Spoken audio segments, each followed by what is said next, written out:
Welcome back to Minute Reviews, and after episode 2, I officially understand the hype behind solo leveling. Going into this episode, I thought the MC would get some crazy power up and just destroy the dungeon, but I love the direction they went instead. Despite being completely outclassed, it was so exciting watching Jingwu use his brain to strategically break down the dungeon's rules and protect the party.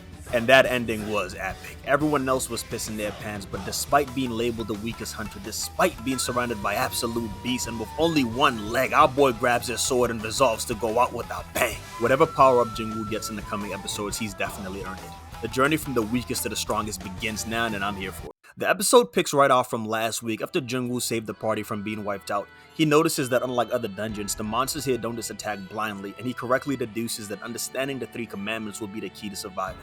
Jing and the rest of the party kneel to the statue, fulfilling the first commandment, which is to worship God. The boss's expression changes, and this has to be the most terrifying smile I've ever seen. It just makes me feel uncomfortable. The side character celebration is cut short as the boss rises from his throne and makes his way towards him. Seriously, this smile is terrifying. The second commandment says to praise God, and one of the party members boldly steps up, confident he can satisfy the rule thanks to his background in traditional folklore. This scene wasn't funny, but knowing what was gonna happen, I chuckled a little bit. It goes about as well as you would expect, and the boss stomps him to death.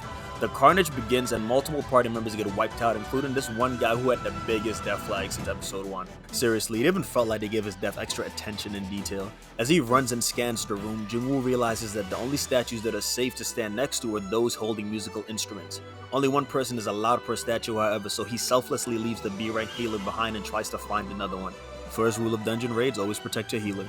Despite being attacked numerous times and even losing a leg in the process, our boy refuses to give up and crawls his way to safety. The second rule has been fulfilled and the boss stops moving. The final commandment is to believe in God, and a sacrifice altar spawns in the middle of the room.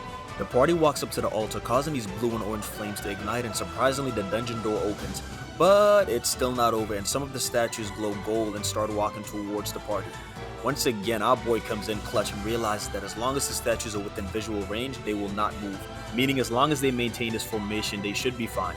Well, at least for now. The pressure is too much for one of the party members and she panics and escapes through the door.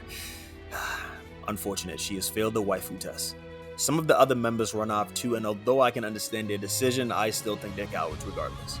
Mr. Kim and Ju-Hoo are the only ones I can respect. Jingwu ultimately decides to stay behind and prepares to meet his end. This scene was brutal, and I've got to commend Jingwu's voice actor. The way he portrayed his pain, his frustration, and regret sent chills down my spine. And speaking of his regrets, I loved how the studio animated it. This wasn't meant to be some heroic sacrifice. Jingwu doesn't want to die and is frustrated by how unfair his situation is. Why does he have to die while this character lives? I really don't like this guy. This is how most of us would probably feel if we were in the same situation, so for me at least it makes it more relatable. As Jingwu lies bleeding on the altar with the stone giant about to finish him off, the final flame goes out and a notification pops up for him to accept a secret quest and the episode ends. I'm looking forward to seeing Jingwu's awakening. I love an underdog story, and from now on the rise begins. I wonder what kind of powers he'll get, but it's probably going to be something completely broken just based off my experience of reading Mao with a similar power system. If you enjoyed the video, a like and subscribe would be greatly appreciated. I cover tons of anime from the most popular to the most obscure, from seinen to comedies, from shonen to mysteries. Whatever your flavor is, I got you covered. Or we'll get you covered in the future, probably. With that being said, see you guys next week. Peace.